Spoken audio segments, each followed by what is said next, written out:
everyone, it's Megan Elizabeth with AboveRubyStudio.com. Thank you for joining me for today's Tuesday tutorial. I'm really excited about this one because I'm going to get to play with a lot of my favorite things. Now this is going to be probably an extra long tutorial that I'm going to be really cutting up to show you guys the different steps. We're going to be using some Martha Stewart Crafter's Clay. I'm going to be doing some Color Me flowers, and this is the main thing that I want to talk about. This is Square One adhesive fabric, and it's a printable alternative to vinyl. And one of the cool things about Square One, this is a pretty large print. This is 12 by 18. 12 inches by 18 inches.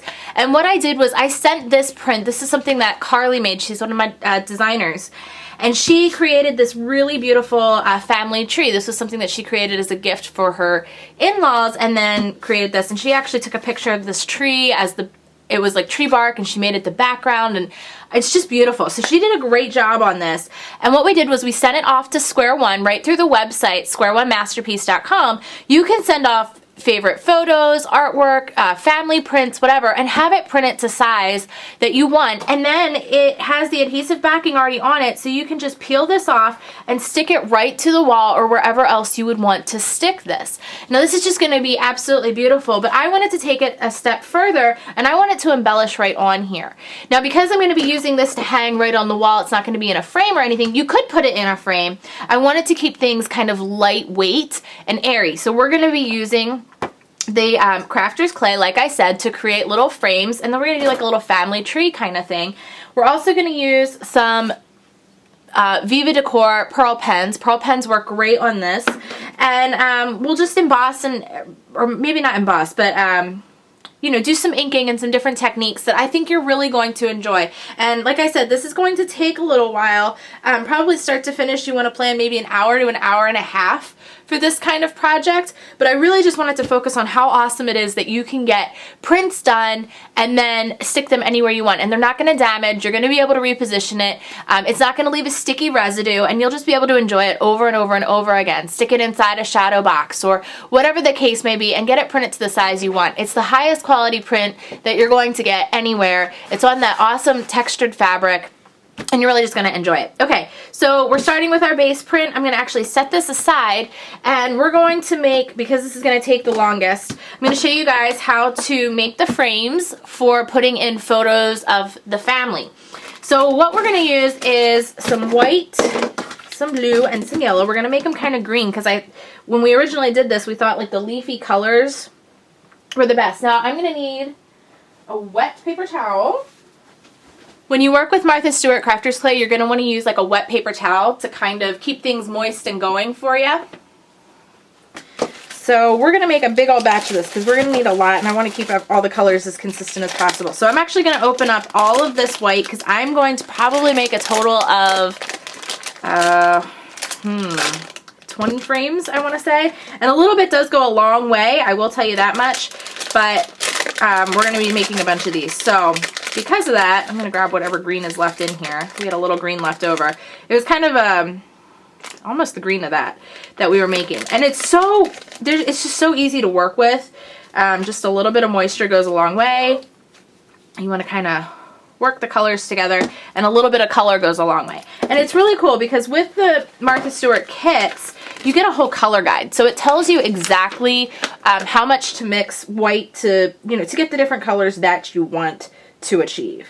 So for me, I just kind of play with it until I get the color I want, but obviously start with the smaller amounts and add in more as you go. Now I want more of a yellow green than I want a blue green, so we're just going to start by mixing,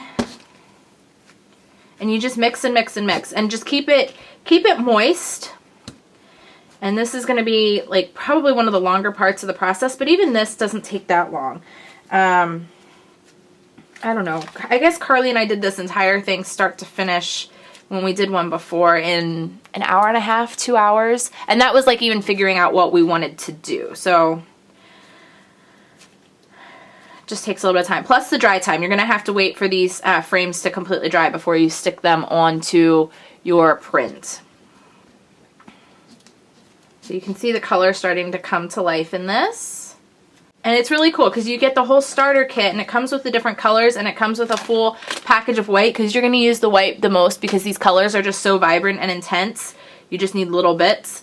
The white you're going to use the most, and you can buy refills of just the white too, which is really great. You can just see working it together. You see the colors kind of marbleize. It's so fun. If you go back and look, you can do a search at AboveRubyStudio.com just for Martha Stewart clay. And you'll see I've done a couple different videos showing using this to make roses, little clay roses. And they're beautiful. You can use these to make jewelry. The molds are just so easy to work with. The trick with it is just keeping it moist, because it's a very lightweight paper-based, I guess you could say, clay. It feels as light as paper. Alright, so you can see the colors coming together here. It's a really nice green. A little bit more lime than I would like, so maybe a little too yellow. I'm going to add a little bit more blue, but just a little bit. And you got to just work it all the way in. That's the trick, is getting it worked all the way in throughout the whole entire thing. I want it to do as consistent of a batch. Normally working in smaller batches really does help. But because I wanted all the frames to be as consistent in color as possible, I just did the whole chunk. You can even mist it, like if you have a water bottle near you, mist it with a little bit of water. But don't get it too wet because you want it to, you want it to set up and dry too. Just want it moist, not wet, if that makes sense. Alright, I'm going to just use, I have a little like a Tupperware container that I keep them in. And I usually keep actually a wet paper towel in there too, or a moist one. Take off a sheet of this and just stick it in there. Just keeps things moist in there to keep them from drying out in their wrappers. And do a little bit at a time. So I'm just going to press this right into the mold and just spread it out. And it goes really fast and easy. It's just a matter of spreading it out, using your finger. You can even use one of the little tools that come with the kit to roll it out to get like a perfectly even amount across and in. Get it a little wet first, it makes it a little less sticky. And then you just want to remove the excess. I use my finger and then just stick it back in with the other clay. And we're just going to repeat this process over until we have as many frames as we need to complete this project.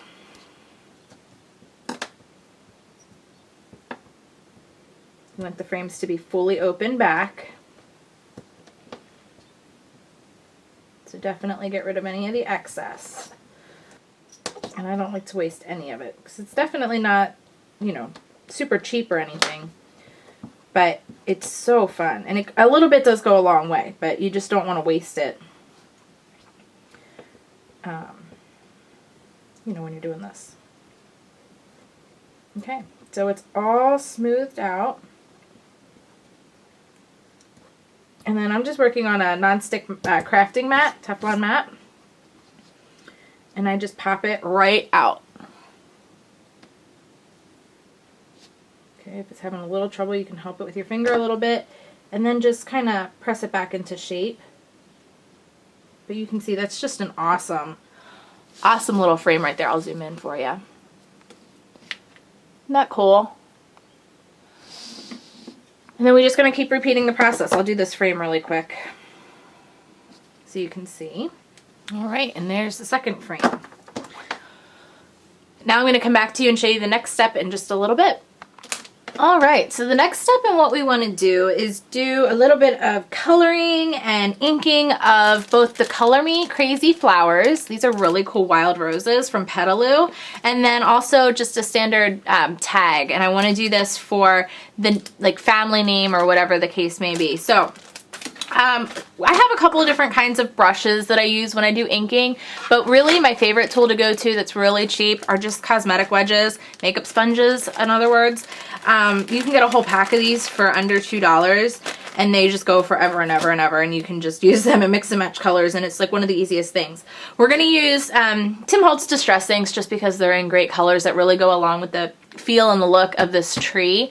And I'm also going to use these to ink the frames once they're completely dry as well, so it'll tie all the colors together really nicely.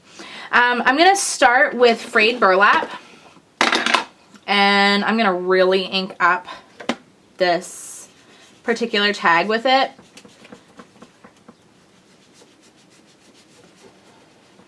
Just kind of get it on there. Spread it around, smear it on, and I'm not really concerned with consistency. I don't want any harsh lines. So if you don't want harsh lines, working off and then on is kind of one of the best ways in circular motions, but it blends out pretty well. So we're starting this with like kind of the main color of our tag. Now you can do both sides if you want. I don't know that both sides are really truly necessary. Up to you. Okay, so frayed burlap, and then I'm going to do some walnut stain. Now I'm going to be a little bit more particular about this one, and be careful with where I put it. So we're going to go in there and really move it around. That looks pretty cool. Now I want to do some pine needles and crushed olive are the two other colors I'm going to use. And I'm using the same sponge for all of this. You can see this crushed olive is like a really awesome lime color. And I'm just kind of going along the edges with and bringing in that green. For my distress pads, I always write on the side what they are, so that I can then store them upside down and see kind of where they are, what I'm using. So if you take a look, they're all written on upside down like this, so then I just stack them like that on my shelf so that it keeps the, I don't know, it keeps them wet along the top. It keeps the ink where it needs to be instead of settling and drying out.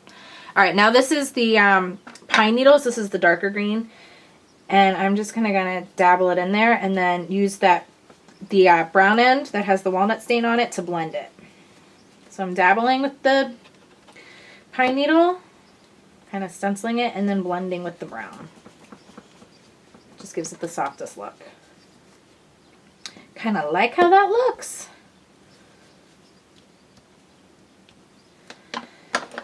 And then the walnut stain is my darkest that I have, so I'm going to go back in along the edges right with the pad itself.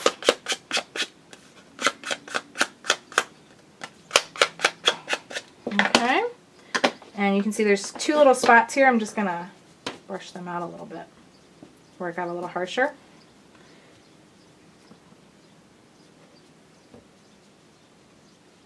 There you go. Okay, so that is that particular tag just all stained up kind of the way I wanted it to be. You can blend a little more. Old paper is another really great one that if you want to kind of go back over it and really blend it together more, you can. But that kind of works for me. So we'll leave that be. Like I said, we're going to go back in and do some inking with frayed burlap on these frames. It'll give it a really cool earthy look too. All right. So now what I want to do is grab my flowers, and I'm going to do just 3 of them.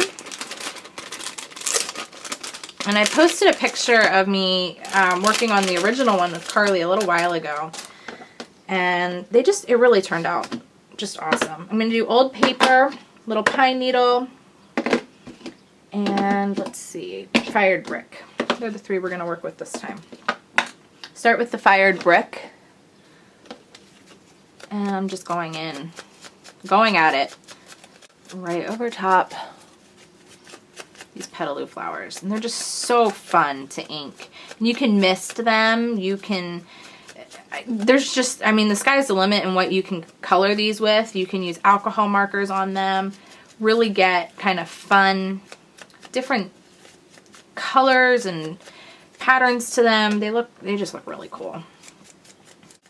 And they're called roses, but to me they look a lot more poinsettia-like. I don't know. They're called wild roses, though. I think because the petals kind of point. I don't know, something about it reminds me of poinsettias. Maybe it's just because of how I color them. That could be it too. All right, so we got that and that. Now I'm going to go in with old paper on the reverse. Well, I can use that other sponge.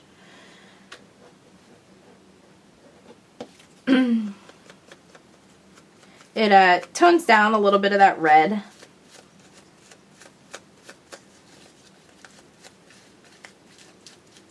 Just gives a little bit of a different shade to it. I don't want it to be completely colored in. You can just see I'm kind of adding color to it with this. If you really wanted to color it in, I would definitely recommend grabbing a marker. Something a little different. And you can make these pretty vibrant too. It's amazing how they color. Still have a little bit of green on here that I'm going around the bottom edges with. This is the pine needles, but there's still enough on here that I can just kind of go around and go in on it. Just those outer edges.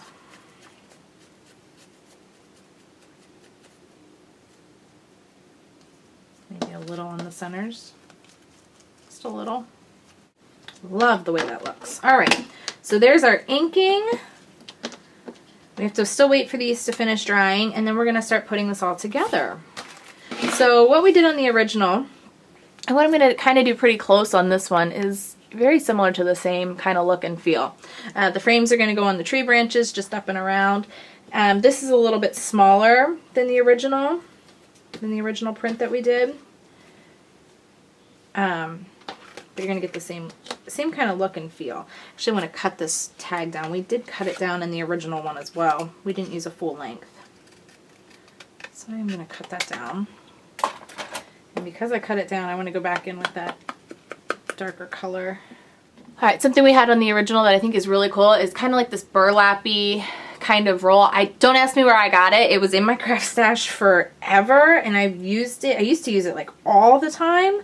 And I kind of stopped there for a little bit because I was overusing it. Now I want to go back to using it again. So I'm going to just cut off a piece of this. And I'm cutting off the edges, which maybe I should, maybe I shouldn't do. I don't know. It does keep it, it does frame more when you cut off the outer edge, and I'm okay with that. Yeah, I'm really okay with that. So if you're not, that's kind of up to you. Now, the adhesive I'm going to use on this is a little bit of my Glue Glider Pro. And with the Glue Glider Pro, I'm going to want to use the Extreme Tack cartridge. You can kind of see on the back here what it works on, paper, photos, etc. Extreme Tack works on the most diverse amount of ribbon, canvas, cotton, felt, flannel, foam, fleece, wood, plastic, metal, styrofoam, oh wait, not metal, or plastic, I mean. This one doesn't work on plastic. Permatack works on plastic, but it works on metal. And it's just a continuous 40-foot roll. So it's a really awesome thing. You can push it, pull it, do all kinds of great things with it. I'm going to do the pull, and I'm just going to kind of place this down on here. Yeah, directly onto my adhesive fabric. And it's going to stick great. I mean, it's down, and that's probably the coolest, best part. And it's going to work really well on these flowers as well. So the trick is just kind of keeping it at a 40-degree angle, placing it down. You can kind of see the adhesive right on there. And then placing the flowers on top. All right. So no dry time, no wait, no hassle with that. Just stick it down and go. And we can do the same thing kind of with the tag. Now we can put on a family name. We can do a lot of different things with this. I'm just going to do one quick strip on here. And you know what? I'm going to take some of this through the tag. Tack that just like so. Now we're keeping it pretty lightweight here, but this Extreme Tack is going to really do the job for you that you need it to do. All right, so we can add buttons on top of this, and then we're going to add our frames. So there's going to be 2 that come down here along the bottom, and then the rest are going to come out from the branches, kind of like a family tree kind of thing, because this is talking about the strongest bond is that of a family. While we're waiting for those to dry, I'm going to grab my Viva Decor Pearl Pen in bronze. And bronze is a great color on this, and you can do a lot of hand-detailed work and little flourishy things, and add them right into the burlap. You can add them pretty much anywhere you want. So what I'm going to do is make a couple little flourishes of my own, coming down from here, wrapping around. I'm going to do it on both sides. And you can get really detailed and intricate with the work that you do, or keep it really simple and basic. So it's just really cool that you can decorate right on top of this material and get beautiful extra dimensional looks, or keep it just as a simple print, all just framed out and honestly just gorgeous. And it works on so many different surfaces. You just can't go wrong. Now I'm going in and I'm getting like really, really detailed. You do not have to get nearly as detailed, but the pearl pen just makes it so easy to create different looks. And the bronze just goes so well with this tree and the feel of this particular project. I personally feel it just looks so neat.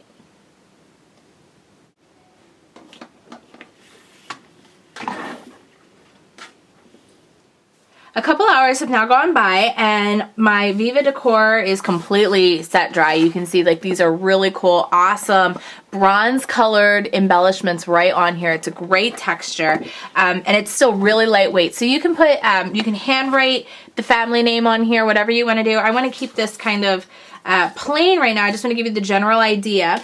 I told you that these frames are now dry. We're going to put pictures in them eventually, but what I'm going to do is use these two fancier frames. They're going to go here along the bottom.